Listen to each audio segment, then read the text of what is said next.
I didn't tell him to wake you up. That's fucked up. I know. Let him sleep. Me. That's his partner. He's like, wake up, I fail another world.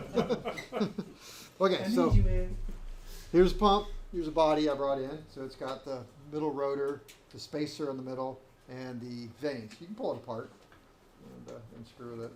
So which way's the inlet, which way's the outlet? Which way is it spinning? Which way's it spinning? Well, that would be fine if it had a cap on it, but we're going to put on top of it the pressure regulator and relief valve. So now it's going to be dependent upon which way this sits. Will determine the rotation. Pressure regulator goes up top there. I didn't bring in all the pieces. There's your diaphragm. It's rubber. Want me to pass that around? Please do.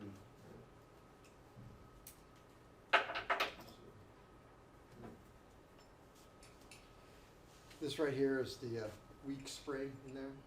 So you don't have to worry about how it's working right now. We'll get into it. But yeah, so yes, pass it around.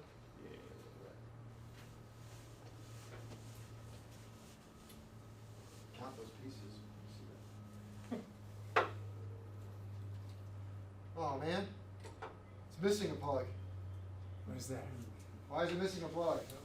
1, 2, 3. Missing one. It's a drain. Oh, damn it. Which way's his face then? Down. And the drain goes? Outboard. Aim it right at the exhaust system. That's how we shoot flames, right? That's right. Make it sound cool. All right. Utilizes the eccentric cylinder. So if you look at that, you'll see that that cylinder is actually, you just look at it like, it looks round, but it's not. The piece that goes in there is, and when you put it in there, like, whoa, there's more space on top than there is on the bottom. Is that where the veins are? Yep. Yeah. Yep. All right. Operation. Let me see. Where am I? 3.3. 1, 2, 3.3. As vanes rotate,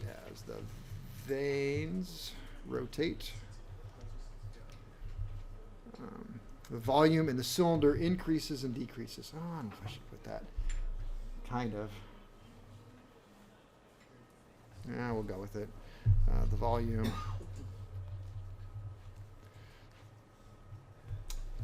So what I'm saying, the volume increases and decreases. What I mean is, back to this one. Right there. The volume here increases and then decreases. And then increases and decreases, which is, well, this fills full of fuel and has to force it out because there's nowhere for it to go here. So that's what I mean by volume increases and decreases. So the volume increases and decreases.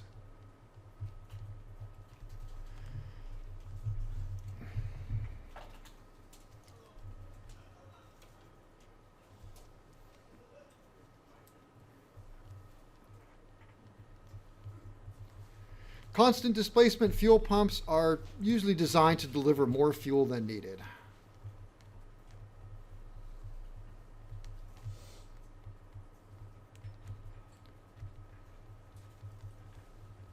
Are designed to deliver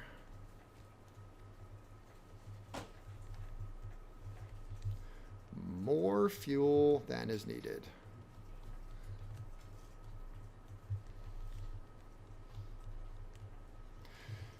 Well, for a lot of reasons. I think the primary reason is, well, what if you built a pump that only delivered the exact correct amount of fuel at wide open throttle? Well, the minute that pump wears out a little bit, you'd be like, now you're doomed. So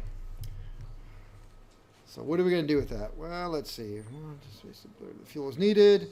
What do we do with the extra fuel? Recycle it. Pump it overboard. Hell yeah. All excess fuel is pumped back to the inlet side of the pump.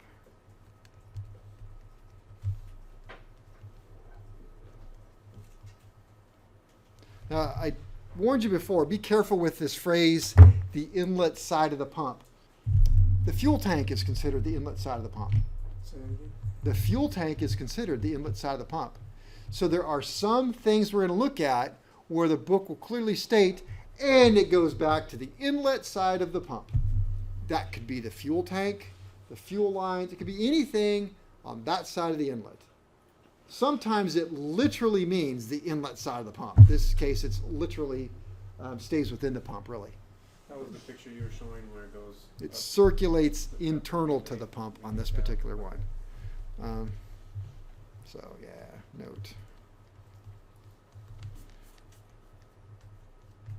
Inlet side of the pump.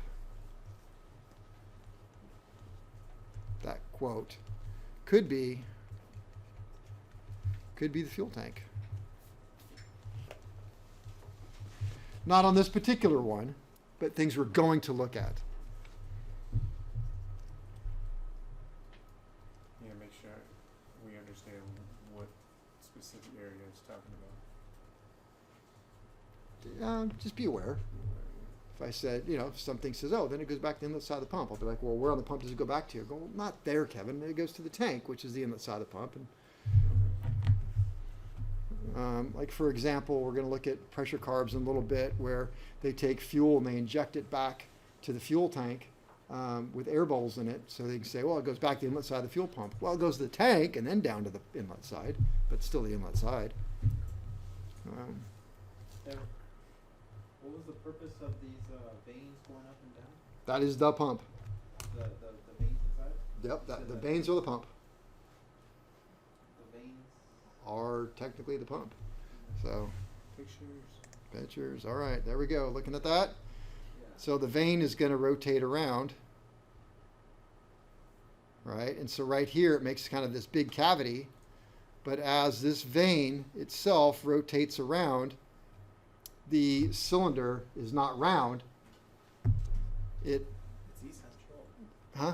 It's round, it's just awesome. Thank you. It is round. It is not a perfect circle. It's like an egg.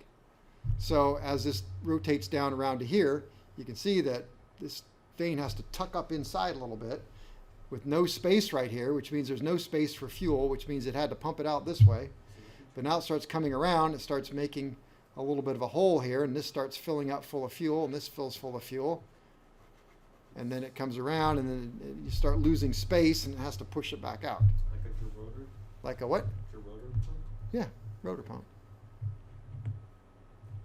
Vacuum pumps work the same way for air. But we're not talking about that. Let's see. A pressure relief valve.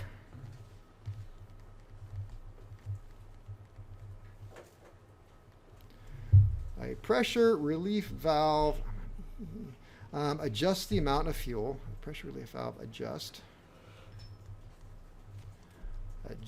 the amount of fuel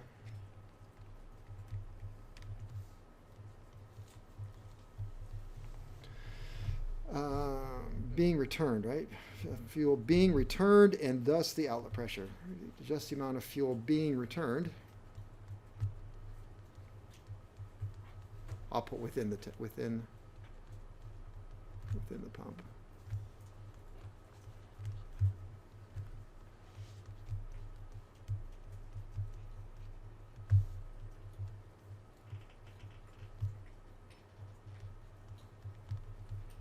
It's kind of a backwards way of saying it the way I first said it.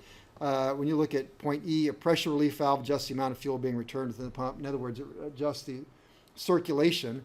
If you have a bunch of fuel circulating, then you have no fuel going out. If you have no fuel going out, that means the pressure is lower. So it's just a backwards way of the way I said it originally, is we want to control the pressure going out, so we adjust the pressure relief, which means that more fuel circulates. So the more fuel that circulates, the less it leaves, and thus the pressure goes down. If pressure goes down, then the volume goes down, and that's what we deal with the fuel control unit. It's about how much gets to it, right? It's what this is all about, how much fuel gets to the fuel control unit. So every one of them, all engine driven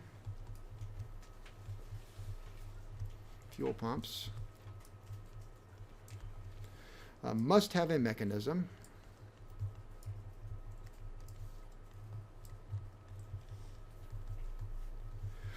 to bypass fuel. Must have a mechanism. Yep, to allow boost pump fuel.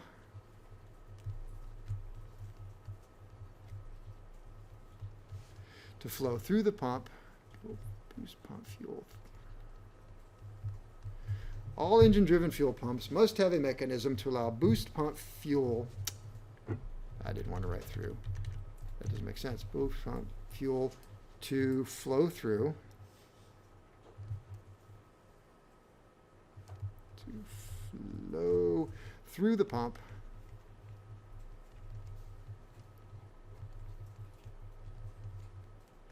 Which is called bypass.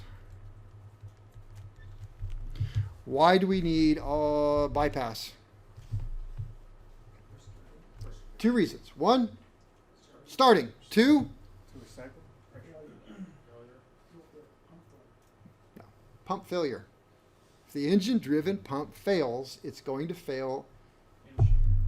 The shear shaft will go, and then those vanes will block its path.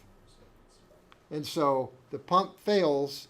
And now you say, oh, that's all right, I got a boost pump. Click on the boost pump. The boost pump doesn't have a bypass. It'll just go to that pump, stop, and the engine, you're gonna glide all the way to the accident site. So you got to have a way for the fuel to get around those vanes. It's really convenient because you'll beat the paramedics there for sure. Unless you hit the ambulance. Let's see. Boost pump flow through the pump. Bypass for starting. Do this. 1, starting. And 2, for fuel pump failures. Follow? Yes. Okay. When you start an engine with a carbureted fuel pump, you have a primer, which you just, in the instrument panel, you pull out, and you guys are now seeing it on the ground power unit and push it forward. But trust me, the ones on the airplane work much nicer. That does work much better, thank you. But that's just an old-timey one. The new ones have O-rings and packings, and they really work nice. Nice big shot of primer. Or we now know if you've got an accelerator pump, you can, while hitting the engine, kind of give it a little, careful with that, quick jazz, and spray some fuel in, right? Okay, when we get into fuel injection systems, it ain't going to happen that way. Number one, they don't come with a primer, most all the time. For some reason, the Skymaster did. But most fuel injected engines don't have a primer. You use the fuel injection system to run fuel for priming. So you just configure it up. You hit the boost pump runs through the fuel injection system, injects fuel at the primer nozzles. Well, the engine pump is not running, so you got to have that fuel to go through and to do that. And also, like I just said many times, if the engine-driven fuel pump fails, which it could, you still want to have a boost pump to get you home. All right, so you got to have a bypass. Let's see, bypass. All right, so I showed you how that bypass works. It's on the side of that pump. It's that little cap on the side, and there's a little plunger in there, and it's just a really weak spring just holding it right there. You can push on it and close it. Barely anything. Fuel pressure keeps it closed when the fuel pump is operating. So we could go back to something like this. So this is going to be one of your oil questions, I'll tell you right now. So I'm sitting here and I want to start the aircraft. So I turn on my boost pump. Boost pump is electric. It's located in the fuel tank. It's a centrifugal pump. So when it reaches its pump capacity, it just spins in the fuel, and the fuel doesn't go anywhere. It's nothing to worry about. So I got fuel pressure coming through here. It went through here. It pushed this down because this pump is not running. Follow me. Fuel went this way, out to the engine. Boom, I start the engine. What happens to the fuel pump? Starts spinning. The questions are going to be, when does the bypass valve close? Whatever you adjust the pressure to starts. Not that. So Pressure exceeds inlet pressure. there you go. See? Right now, before I started it, what is keeping this plate? What caused the plate to go down? Pressure. The boost pump pressure overcame the spring and whatever was below it. So now I start this up, I have the spring and pressure here. So what if the boost pump pressure is more than pump outlet pressure? Still open. Let's say the boost pump is 10 psi, and we'll say boost pump is 10 psi, and the pump outlet, if we could measure it, is only 5. Is this going to be open or closed? It can be open because we have 10 psi coming through here. This is only 5 psi, 5 plus spring. So if the spring was more than 5, then it would work. But so this is going to stay open until the pump here is pressure plus spring. So it'd be psi plus the spring is greater than boost. So as soon as those two things, the pump pressure and it has a spring helping it, as soon as those exceed boost, boom, it's going to go up. Lock that off. Well, what happens to the boost? Nothing. It just pumping fuel this way. It's just not going to hurt anything. It just goes this way, that way. Makes sense. Yeah, the pump outlet pressure is going to be low until the engine starts, and it's going to slowly climb. Yep. And as it gets greater than the inlet, Yep. that's when it closes. Yep.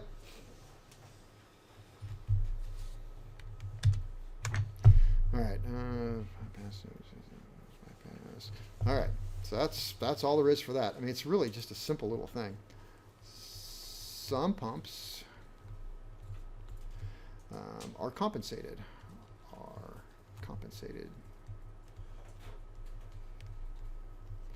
There's also a term called balanced. I think that might be what your Q&A calls it. I prefer the compensated. Balanced. And that was the diaphragm on top. There we go. Diaphragm on top. So atmospheric pressure or upper deck pressure. So we got to get used to that term. So let me see. Atmospheric.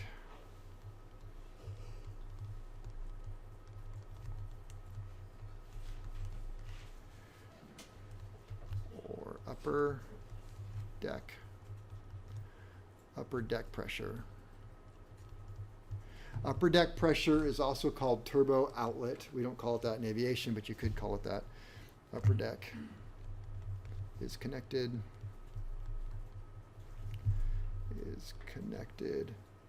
to a vent chamber on the pump.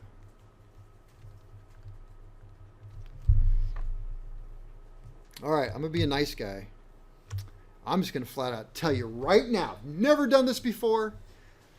I should pause the recording. I'm going to tell you what I'm going to do on your oral practical for this pump. You're going to set it up on the machine. You're going to have it running. I am going to come at you with a syringe, a 60cc syringe, and I'm going to screw it onto this plug right here. And you're going to have it running, and you're going to have it running at something. We'll just go back to our 10 psi and 20 gallons per hour, right? And you've got it set up, and you've got it running. And I am going to hook up my syringe to this right here, and I'm going to say, what happens when I pull back on this syringe? Is that going to increase or decrease the pressure? Okay, pulling back on the syringe is going to suck in this diaphragm. So as that rubber diaphragm, it's going to suck it up. Is that helping the spring or taking away spring pressure? Okay, it's going to lift up that diaphragm. It's sucking that diaphragm up. So what's it going to do, this plate down here, the pressure relief plate? Pull it up. What's my pressure going to do?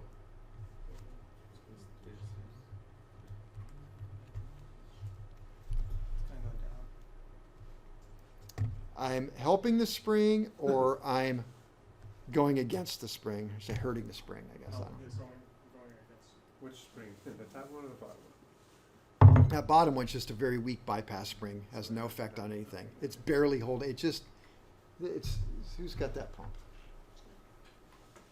Well, here you go. It's coming around, yeah.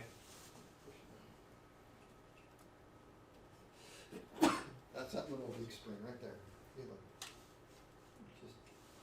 It's only enough pressure to hold that in there. So without it, it would flop around. All right, so that little one, again, I pull back, I suck on this. This is a rubber diaphragm right here. What's it going to make that rubber diaphragm do? Go up or down? Up. If it goes up, it's going to take this with it. So this is going to go up or down? It's going to go up. So if that goes up, does it make more fuel bypass or less fuel bypass? More fuel bypasses. That's going to do what to my pressure, outlet pressure?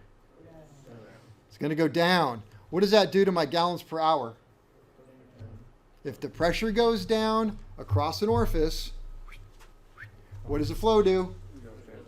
All right, we'll just say it goes to 5 psi. PSI. So what does my gallons per hour do? We'll say it goes to 10. Follow? Can you repeat the part where you said that fuel bypasses less? More. This goes up, and so this really starts bypassing. More fuel goes this way. I thought if it went up, it stops the bypass. There, when that goes up. Okay. Oh, I said it bypasses the pump, but I'm not about the bypass. Okay. The pressure relief valve goes up, and more fuel goes back to the inlet side. It's doing this. Okay. Yeah, because as that goes up, there's more space for the fuel. Sorry, it's not doing that. This is a non-running pump. Okay, got it. We were talking about that.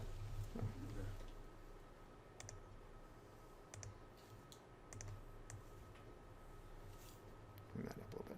All right. So I sucked on it. That means the spring doesn't have as much pressure. It means the pressure relief valve went up easier.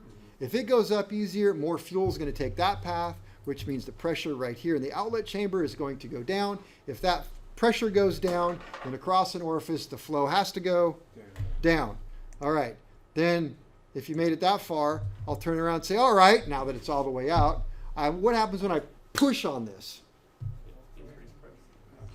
Now I'm going to be helping the spring, putting a whole bunch of pressure down on this diaphragm, forcing this plate down. What do you think the pressure is going to do?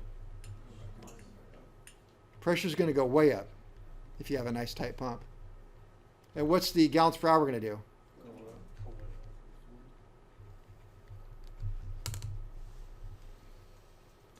I know you haven't gotten to this part in your book, but it says something in your project sheet like, if you can't answer these two questions by the time you get to here, you start all over again. Yeah.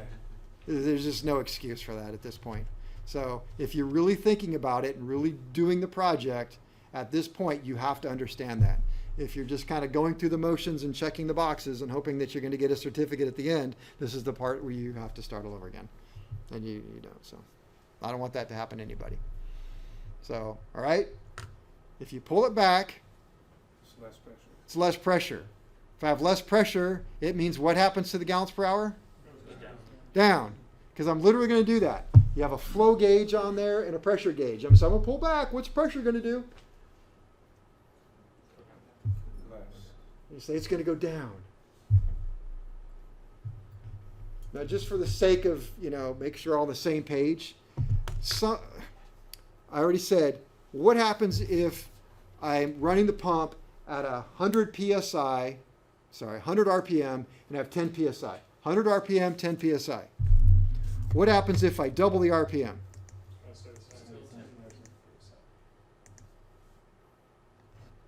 100 RPM. The pressure is then 10 psi. So I double the RPM. What's pressure do? Okay, it stays the same. Does it actually stay exactly the same? It's going to go up a little tiny bit. Do not tell me it went up. If it goes from 10 to 10 and a half, it went up. They'll say, is it going to go up, down, stay the same? You go, it goes up. And then it goes up like that much. It's like you get a magnifying. Okay, you're technically right, but you missed the question. Yeah. You got it? Come back tomorrow. Yeah. Up means up. Stays the same as a range. Yeah. So with the bypass valve, you hook that to a turbo, are you constantly The compensated thing up there? Yeah, that vent chamber? Are you constantly pushing down on it because of the turbo? Mhm. So Yeah. then it's not really ever gonna suck back up. No, it doesn't. Okay. No. Just for understanding. But for the sake of my argument, the thing, I say, okay, we're flying around in a non-turbocharged airplane and we go up in altitude. What are the pressure and the flow rate going to do as I suck back on this? Simulated going up in altitude. And you will say Drops. the pressure Drops. and the output Drops. drops. The output had to drop because the pressure, Drops. right. And then I say, okay, now we're in a turbocharged aircraft and the turbocharger is on hard. What is the pressure going to do? And the flow is going to? Please, Lord, let them get this one. Make my life. It seems easy. I don't know. And then we get there and we're like, 50 RPM rise? 5-time constants. 5-time constants, yeah. That was Oh, good. wait, oh, last semester. All right, that's why it was so perfect. All right. All right, as atmospheric pressure or upper deck pressure is connected to the vent chamber top of the pump, so as pressure decreases,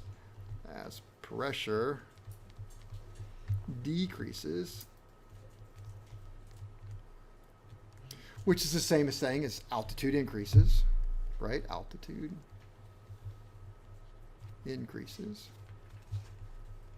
We went up in the atmosphere. Less pressure is on the diaphragm,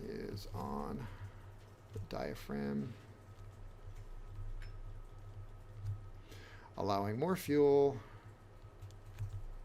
Oh, don't write that. Now what the hell? Allowing more fuel through the pressure relief.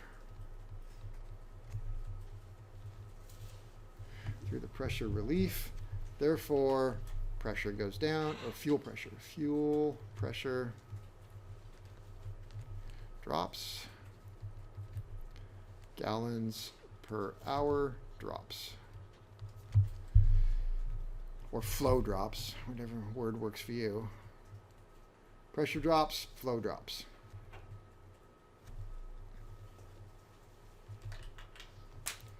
As pressure increases,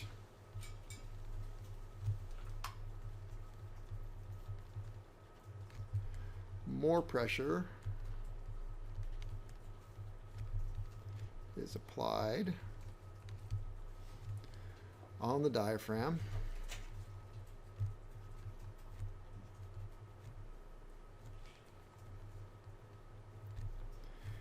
Aiding the pressure relief spring, aiding the pressure relief spring.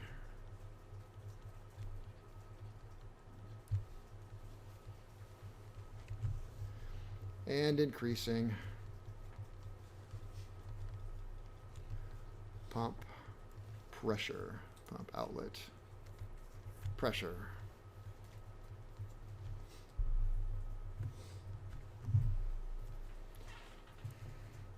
So fuel pressure rises, the flow, or gallons per hour, also rises.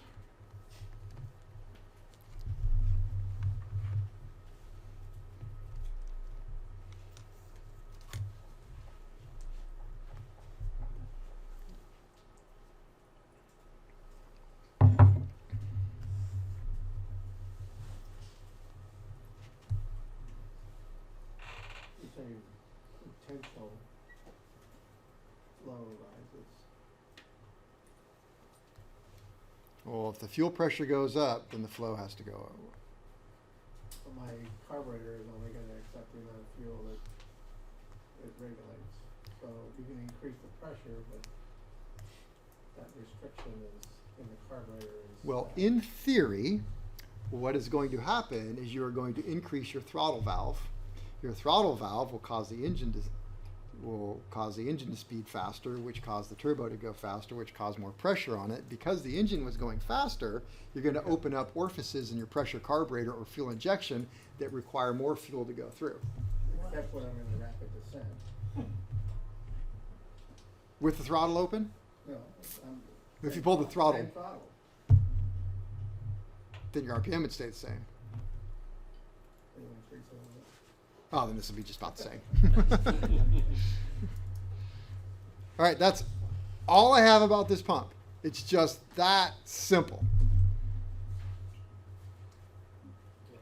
That is the pressure relief screw up there. And it's just the That's the diaphragm? left-hand thing. See, I told you, when you screw it in, it goes backwards. Well, it's because when I tighten it, this pushes down on the spring. Yes. And when I loosen it, this goes up, making less pressure on the spring. See, they had to make a left-hand thread, so it worked that way, so you can think about it. Mhm. Tidy, right? Yes, don't let it screw you up. Mm.